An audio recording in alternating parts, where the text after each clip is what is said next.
Welcome to the Navigating Dental Insurance Podcast, where we don't take from insurance companies. Here are your hosts, Mr. Jordan Comstock and Mr. Ben Tuine. This podcast is sponsored by BoomCloud Dental Membership Software, www.boomcloudapps.com, and Veritas Dental Resources, www.veritasdentalresources.com. Enjoy the show. What's up, everybody, and welcome to another exciting episode of the Navigating Dental Insurance Podcast. I am your host today, Jordan Comstock. With me, a special guest and friend, Dr. Addison Killeen. What is up, Addison? How you doing, man?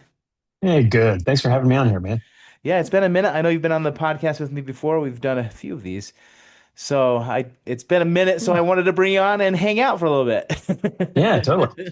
Well, we've gotten to hang out in cool different places and different fun dental conventions and meetings. Yeah. So yeah, glad to jump Absolutely. on here with you. Yeah, so for people listening today, tell our audience who you are and how you got involved in running a practice. Well, so, typical rags story, like, you always start from the hero is supposed to have like a come up journey. So early Yeah. on in my career, I made the mistake to try to open multiple practices, and I made it up to 6 practices before I hated my Wow. life. And so, yeah, sold down to that in 2018. And, took a little time. Actually joined forces with Dr. Mark Costas, and we co-founded the Dental Success Network, basically trying to get other people to not start 6 practices in 6 years. Yeah. It's a lot. If you don't want to see your family, it's great.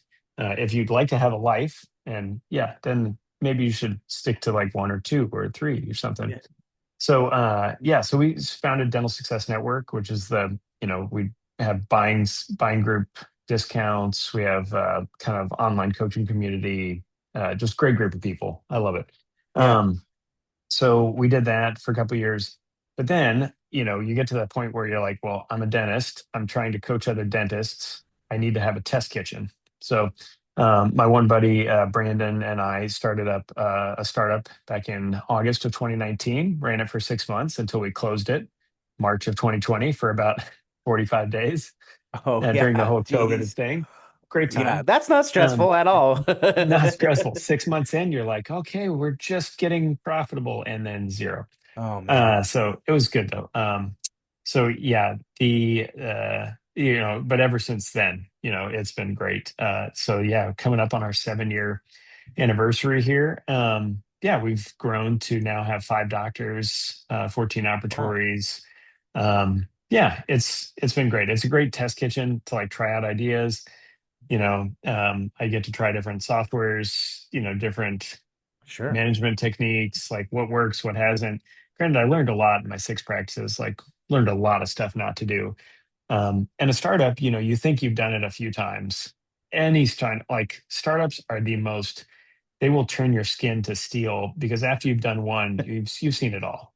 Like whether it's Sure. equipment that doesn't work, the amount of stress, the to-do list that you think like, oh, I worked my to-do list down to 1 page. And then you wake up the next morning and somehow it like, did that biological like mitosis or whatever. And Yeah. the cells split and you're like, how did that to-do list grow twice as long again? So, Yeah. but yeah, I got a great team. We have a great organization. So I love going to work every day.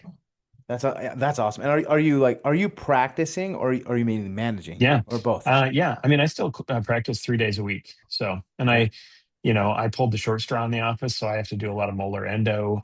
Two of my doctors do a lot of sedation, wisdom teeth implants, full mouth implant type stuff. One of my doctors is really great at Invisalign. So I'm like, more power to you, buddy. Like, I'll give you all those Invisalign cases. Sure. I'm mostly just restorative, and I do take on those molar endo cases. So. And then, so you ran 6 locations. That was a nightmare. Sold out of it. Did a startup, which I know how that goes. I started BoomCloud from scratch, and it's crazy, right? It's so crazy, but it's worth it if you can figure it out, right? Yeah. I mean, once you get to a point where you're not scrubbing toilets, like it's great. Yes, it's great. And then what, tell me your journey. You met Mark Costes, became a client of his, maybe? I don't know.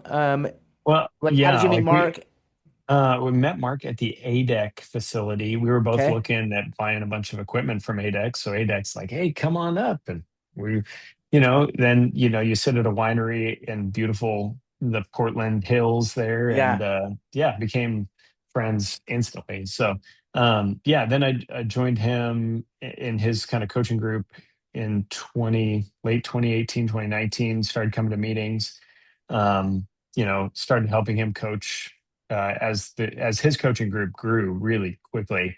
Yeah. He needed more people to become black belt coaches. So um, I was one of those black belt coaches and have been ever since then. Granted, we have a great group of folks. We have coaches all over the country and all different styles of practices.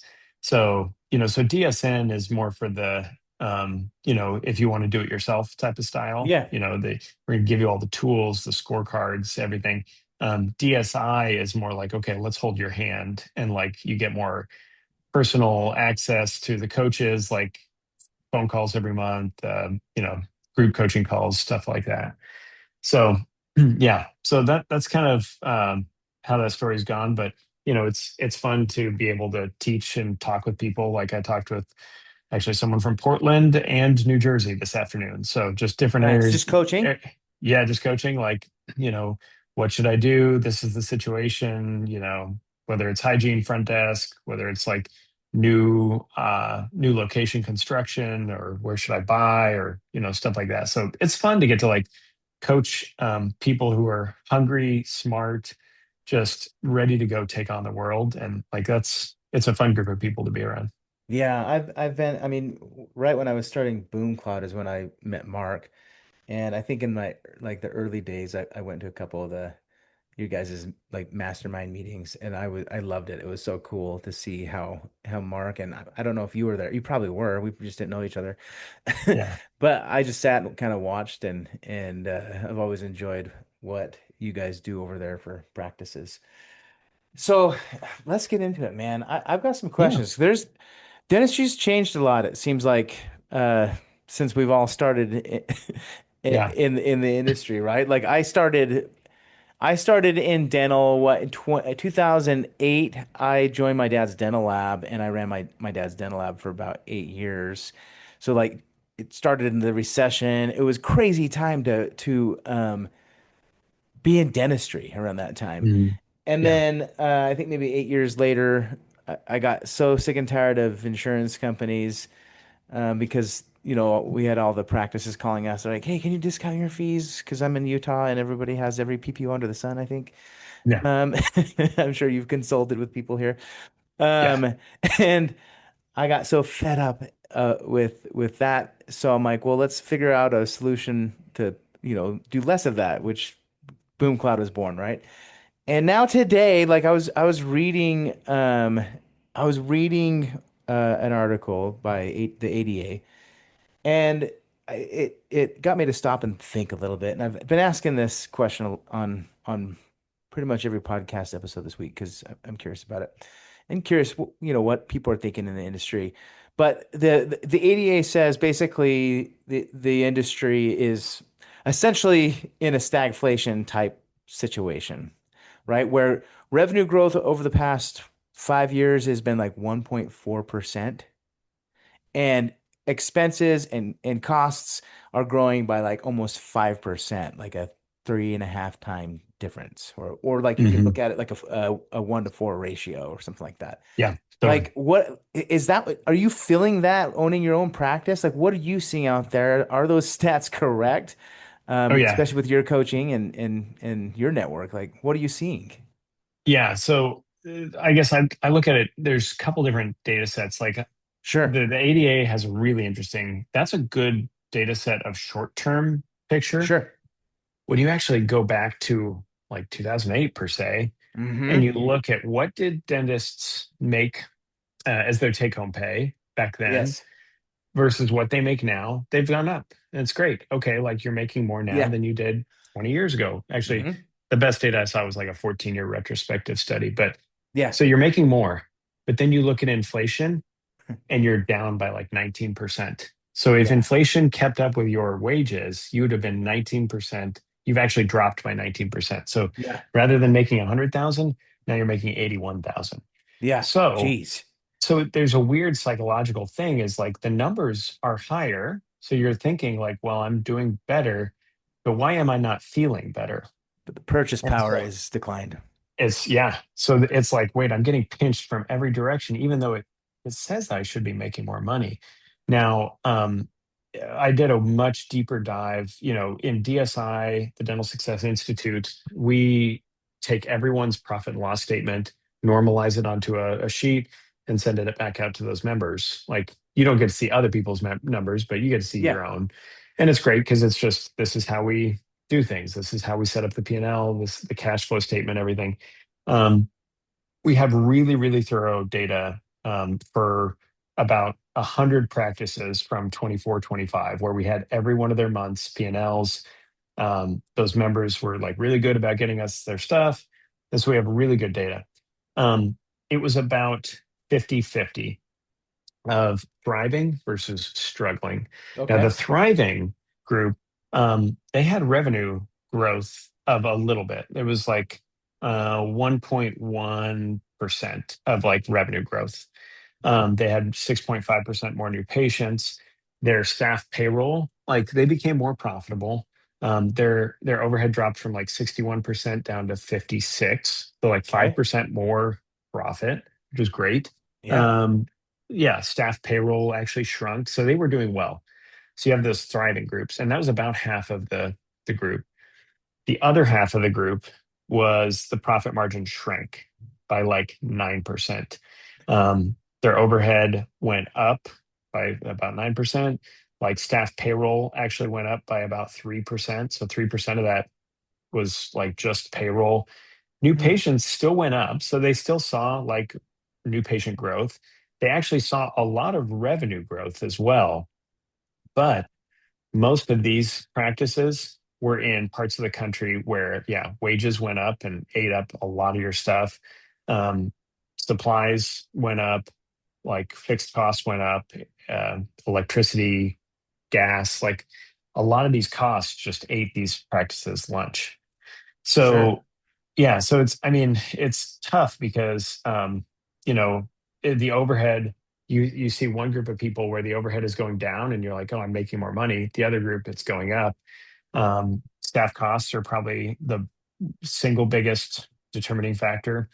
Um, the new patient volume favored the thriving group. So the thriving group saw more new patients. So new patients generally are a pretty good revenue source. Sure. So, and You wait, then let Oh, go ahead. Go ahead. and I'll ask my then question the next. other one of the things, the group that was thriving actually spent less on marketing. That was going to The be my group, question. yeah, and the group that was struggling was spending more. So, so you're like, well, how can that be? You just said the thriving group got more new patients. And I think here's the thing that I took Fascinating. out of that is that it's patient experience. It's like making a good connection. I mean, it's things that Yeah. don't cost money. Yeah. So it's like making a good connection, having real conversations, having clear financial conversations, um, just asking for, playing the systemization of your office correctly. Like, hey, did you ask that mom if she wanted to schedule the rest of her family? Did you ask that patient for a Google review? Did you make sure to Mm. follow up on that treatment plan? So the offices that did really well are the offices, and these are the same size offices. Like there wasn't those thriving offices were the above 1.5 million to five Sure. million range. No, it wasn't. They were actually split like revenue size. They were all about 1.6 to 2 million. Like the median numbers were kind of in that range. So you had those offices that were small at 500,000. You had the offices that were even big in that group to like 2.5, 3 million. And that was equally, and even when you subgrouped those, there was an equal amount that fell into every like thriving and struggling category. So just Yeah, super that's really crazy. interesting. That's really interesting.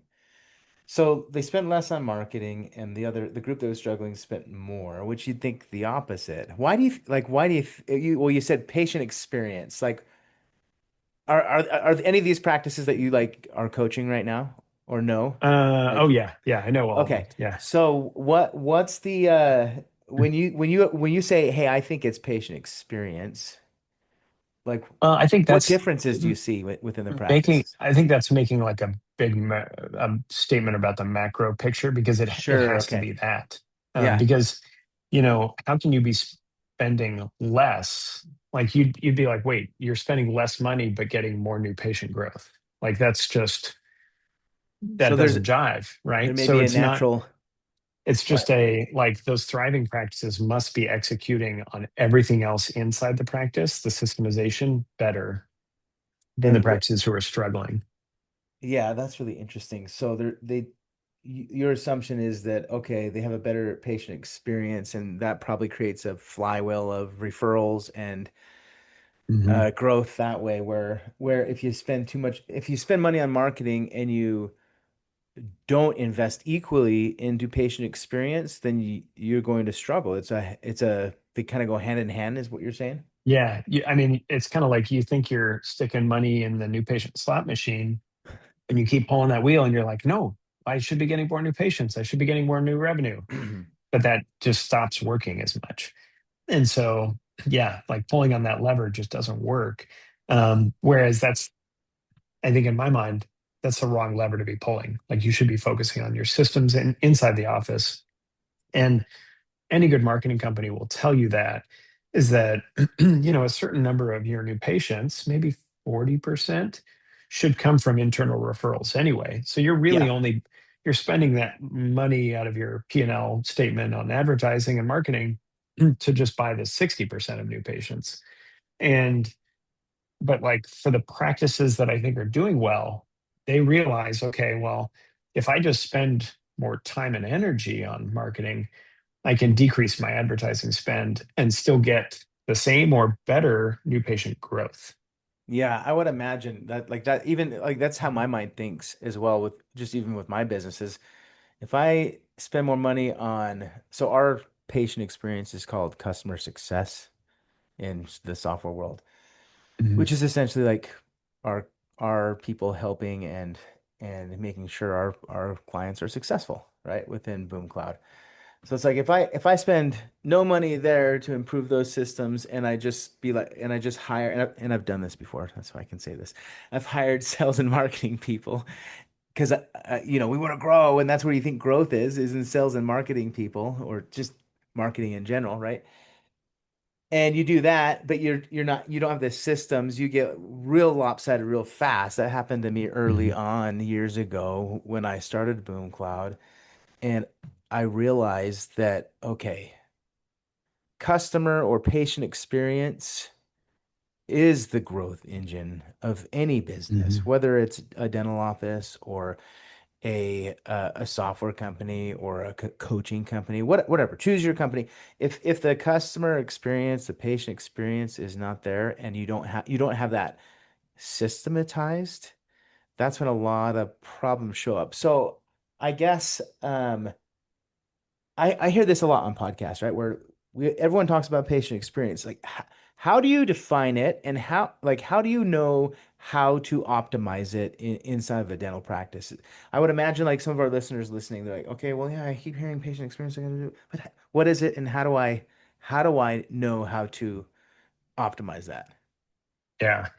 I mean, I think it's thinking about every patient touch point in your practice. And I would back that up, not even in your practice, back it up to the website, to the phone call, Yeah. to your online scheduling. You know, like your online scheduling. I use a vendor, Flex, like they're great. But there's a few things in the decision matrix of how you make a Flex appointment that just makes sense. Hmm. And there's others which I've evaluated, and the others would be like, well, before you show you your Monday, Tuesday, Wednesday, Thursday, Friday availability, you got to put in your name and phone number. And it's Yeah. like, Who are whoa. you? You're asking me for marriage before you even take me out to dinner. So don't do that. So whereas Interesting. Flex offers like, oh, well, here's your available appointments. And then you click on it and you're like, okay, are you sure you like this appointment? Yeah. Okay. Well, then you get to then go to the next stage and like, okay, put in your name or whatever, existing patient, new patient, whatever. But like it shows you all those appointments before you put in personal information. That is a user experience Yeah. that is good. Um, Similarly, like your website. Does your website answer everything that a typical patient wants to know? Or the phones, like does the person answering the phone start with like energy, empathy, and edification? Like, do they smile? Can the person calling into your practice for the first time that doesn't really want to come to you, like they're going to tell you they hate the dentist anyway. Does that person that answers the phone, is it going to make that patient feel like, oh, you made the right decision? Because the patient's not sure. The patient's like, well, you're the first person that popped up on Google, whatever. They don't know you from a hill of beans. Yeah. So when they call you, you need to confirm that they are making the right decision. So, like the phone call, the scripts, and when I say scripts, I don't train my people to be robotic, but it's just the general flow. Like, are you hitting these top points type thing? I have a funny story about the scripts. Because same thing, we were on the phones and we Yeah. train people on verbiage skills just like a dental office would here. And one day we were working on a script of what to say. And um same thing, like it's more like frameworks for us, right? Versus scripts. But Mhm. we were working on like an example script using a framework that we were taught. And one of my salespeople said, I don't want to do this because you're gonna take my personality away. And I kind of chuckled. I'm like, hey, dude, pretty sure I don't know how to do that. And this is a framework that's helping you to succeed when you're talking to customers, not taking Yeah. away your personality. I'm sure you've probably heard similar types of Oh, stories, yeah. Oh, right? totally. Happens all the time. Like And they're then like, well, yeah, I don't want to, like, yeah, you're going to remove any of my, like, you're going to make me sound like a robot, right? yeah, yeah. You can take my personality away. You're gonna make me sound like a robot. Whatever they may, the little objections, right? That team members may have, which is like, no, this is a framework or a script that's designed to help you, not hurt you. Yeah. It's designed to help the patient as well, and make them feel like they're going through a great patient experience. One thing that you Yeah. said that actually, like I had when you're talking about like the online booking an appointment and like the subtle detail of uh it didn't ask for the information at first. It just showed like the availability. I have a perfect example of this exact moment. My wife, we just got back from a trip, so our backs are hurting, or all that stuff. Mhm. So she's like, let's book some massages. I'm like, all right, sweet. So I hop online, right? And I go, a dental patient's going to do something like this too, right? My tooth's hurting, hop online. Um, and I'm looking, right? And I'm getting frustrated as I'm looking because some people have booking links on their website. Other people say call. I'm like, I don't want to call. I just want to book and just show up. Mhm. And there was one the clinic that I went or a spa that I went to, and it was trying to ask me all the information first, like my email and my phone number and all this stuff. And I'm like, I just want to see if there's availability.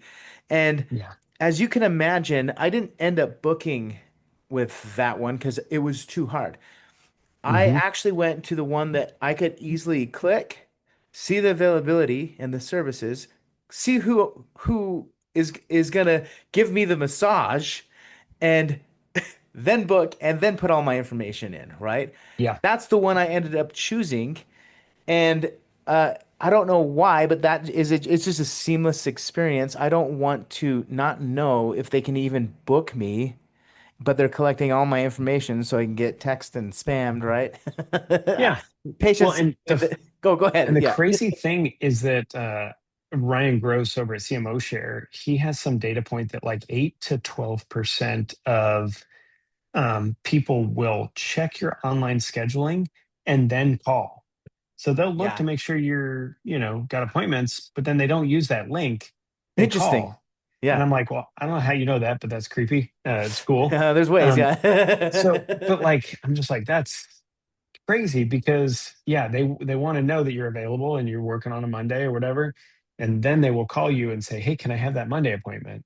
Like, well, I don't know know how you knew that, but whatever. Interesting. Yeah. Um, so yeah, yeah, it's just like you don't ask all these deep questions. Like we're very guarded with our information, I think, in today's age, like all Yeah. of us are. So we're not going to give you my phone number and then only to see like, oh, you have no availability. Like, okay. Yeah. It's So waste. Yeah. I No, mean, that's just really interesting. some of those things, you know. So would you recommend like mapping out every point? I know I do this for our own software product. It's a little bit easier when you're a digital company, like mine. But I would imagine you map out the whole patient journey within your practice, starting with online. And then what are you looking at friction points and like you said, like making sure your team has scripts in certain areas and frameworks to use? Like, what do you recommend people to look at, like to optimize that with? Yeah, like I use Lucid Chart or Okay, the I was gonna Lucid say, Chart app. yeah, Maybe you guys do Canva, too. I use Canva. Canva, which they have a lucid type. It's like a digital notebook Same. that you can sketch things Yeah. out. Like I do that So all the like time. literally I'm looking at it right now and once the new patient is on the schedule, the next step is the patient receives welcome text plus links to paperwork. Yeah. But the welcome text is automated to have a video in it. And like when I click on this video, it's a 1 minute, 55-second welcome video. So it's like, welcome to Capital Dental.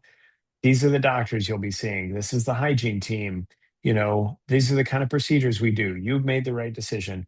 And it's only for people who are already going to be patients, but have never walked in our doors. So it's like a drone shot of coming in from the outside, like, Yeah. Yeah.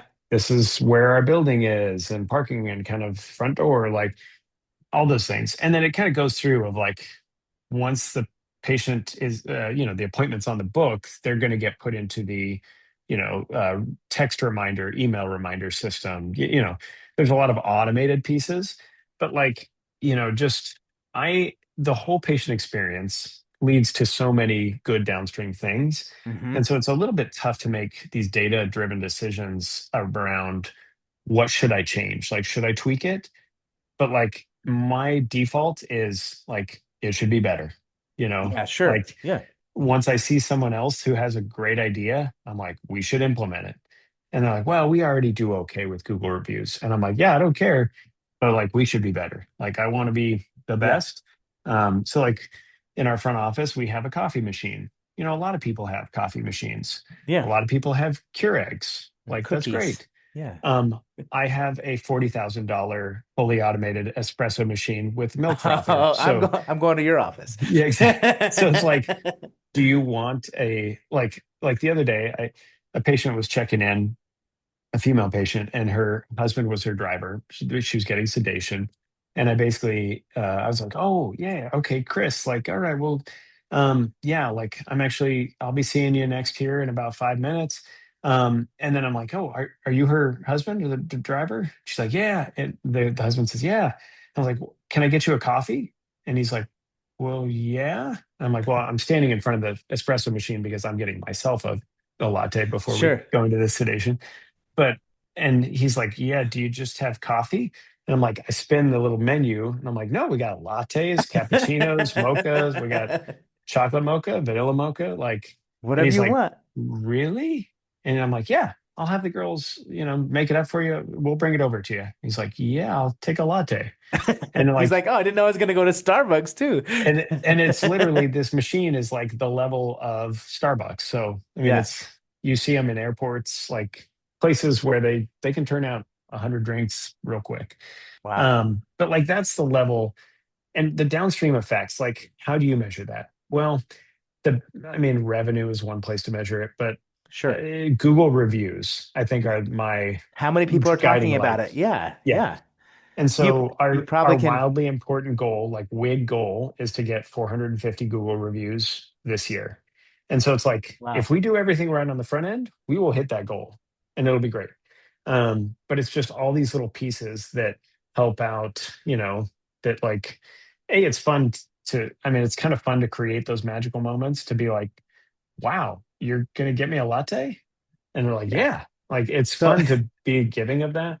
But yeah, that's the level of patient experience that I like to dig into. So you and I think very similar because I'm kind of the same way. So, but from a digital like customer Yeah. experience standpoint. So when somebody like logs into BoomCloud for the first time, it's they see a video of me with confetti cannons and I'm like welcoming them to our application. And then one thing that we're getting ready to launch here is it's very similar to your espresso machine. Um, but when they I just designed this whole thing recently. When they like set up their, uh, they'll have a checklist of things they need to do to set up in BoomCloud to get it launched. And when they complete like one of them, we'll give them a Starbucks gift card digitally, right? Mm. Because it's like the coffee thing, like you're doing, right? Yeah.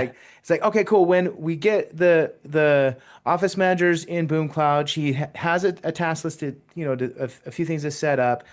If she does it, she gets a gift card, and then we have a big thing that we're doing right now is so I own properties in Hawaii, in Kona on the Big Island, and so right now we have a quarterly uh, challenge or contest that we're doing.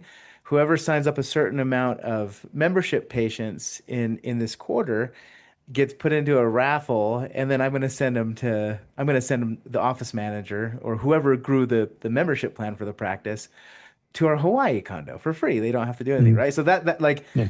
I'm big on when it comes to experiences with customers or patients. Like that is so fun to design for me. It sounds like you too. It seems like Mhm. we're coming from the same boat there.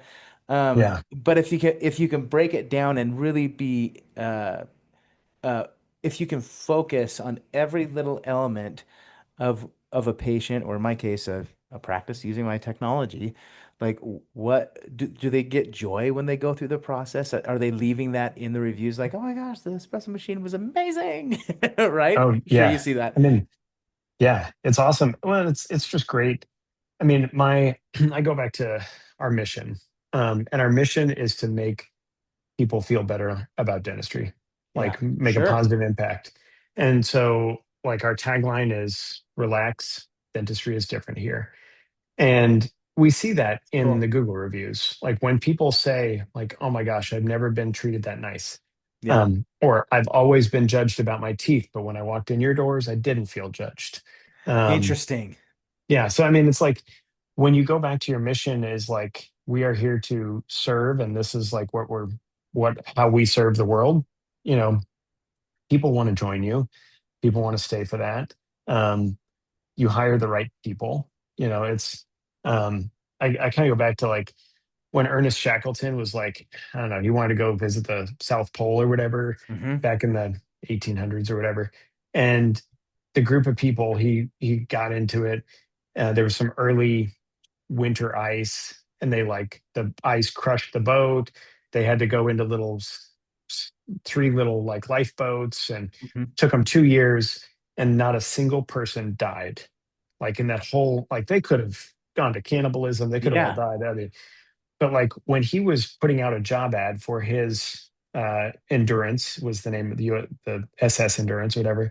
The Uh-huh. job ad basically said like dangerous trip, like return doubtful, but if we succeed, glory and honor to those who make it through. And so, like, his job ad said his mission was like, no, this is going to be tough as heck. We're going to the Yeah. South Pole. You're going to freeze. You're going to, like, this is not going to be fun. But if you're the right kind of person that follows what I believe, we will have fun.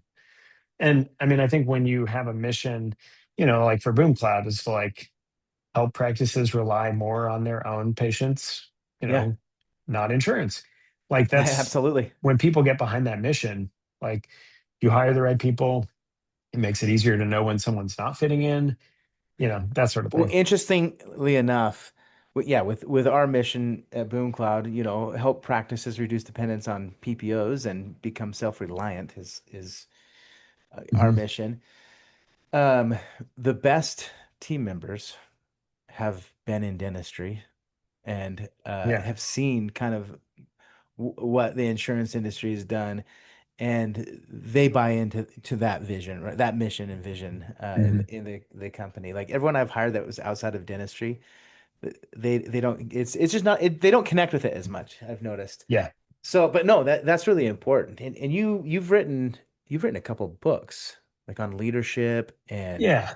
what are Yeah. I've some, got, so like I've written 12 books. you're a writer. Yeah, I like it. Tw- like, I don't know, 8 or 9 of them are the DSN manuals. And Sure, we yeah. got for every situation, like maybe your office is growing super big and you need an associate. Well, this is the book on how to hire an associate, the Yeah. associate dentist manual. If you need more help front office, like we have the front office manual, we have the marketing manual, we have like everything. So Yeah, it's just we even broken have out. like the dental supply ordering manual, which is the most boring manual, but it'll make you the most money actually. But Nice. then I have a couple other books like By the Numbers is kind of the nuts and bolts of like some numbers to watch in your dental practice. I've got The Shift, which is a fable. And the fable is like it's like a Patrick Lencioni, Jim Hunter We style love Patrick. story. Yeah, Yeah. And that's so cool. kind of like the ideal team player, it's like, okay, you read this Yeah. story, it's like, I don't know, what is it, 200 pages, 177 pages. Yeah. Um, We can and get it just done. follows the story of a young entrepreneur who just takes over a practice and realizes, like, oh my gosh, I don't know what I'm doing. Yeah. And so all the problems, and throughout the book, you kind of learn the systems. Which is that one was a really fun one to write. But then my next books, I've got one on like mission, vision, and core values coming out Mhm. later this fall. And then the Daily Dental Leader, which is daily devotional for like dentists and team members to kind of give like one thing to think about in the practice.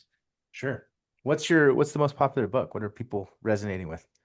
By the Numbers. It's By been the around numbers. since yeah, it's like 8 years old. People just, dentists are nerds. I would know because I'm very intimate with that. But yeah, like we're a nerdy group. We want Yeah. we want the nuts and bolts. We want to know their numbers. Um, Analytical. Yeah. yeah. So Research basically, driven. it's like the top 25 metrics to help run your practice. And yeah, that one was a fun one. Do you That was think my first people one. like that one because I mean they don't learn about that in school and Yeah. like it's like the weakness when they get into the industry and then they learn it as they go. Yeah, I think so. I mean, it's also that once you get a flywheel, keeps spinning. And I don't know, it's been on the top of the Amazon chart in the dental practice management for quite a long time. But yeah, like it's also just very approachable, I would say. It's just like it's very simply written. It's not super complicated. It offers all the documents, spreadsheets to kind of help somebody if they were absolutely new to dentistry and they just got out of school, they didn't have a good practice management course in dental school, it'd be like, okay, these like, if you could write down 12 numbers on this side of this sheet, 13 numbers on this, like 25 numbers, and you would have a good health on how your practice is doing. Do that once a month, you're good. I Very mean, cool. granted, we could dig in, I mean, we could dig into numbers all day long, Yeah. but at a certain point, like kind of like Major League Baseball, there's only a few things that like if you were on to play Moneyball, there's a few Yeah. metrics that matter way, way more than like, well, what's his from second to third base running time? Like, well, that doesn't really matter. Like we can measure it, sure, Yeah. but like doesn't matter. And so these 25 numbers, those are pretty impactful. That's really good. So let's do this. Is it for all of our listeners hanging out with us today? Where do you get your books? Oh, Amazon. All on Amazon, huh? Yeah, you can They just search for your name search for Addison Killeen and yeah, and they can find Amazon is all, where you all can 12 of them there. And then yeah. and then if people are wanting to reach out to you, because I don't know if they want coaching or need, whatever it may be, like how do they do that? Yeah. Just AddisonKilleen.com. So AddisonKilleen.com. Easy. Awesome, Yeah. man. Well, I really appreciate you coming on the show today, hanging out with me. Got to bring you on some others. It seems like we've got at least 12 topics to go into and Yeah. turn those books into podcast episodes so we can go Yeah. into it. I think that'd be awesome if we did something like that. But with that said, everyone go check out Addison's website and grab his books. I think they'll be really helpful. I've known Addison and for a while, and I think he's really smart when it comes to running a practice. And so check those out, and we hope everyone has a rocking day. All right. Thank you.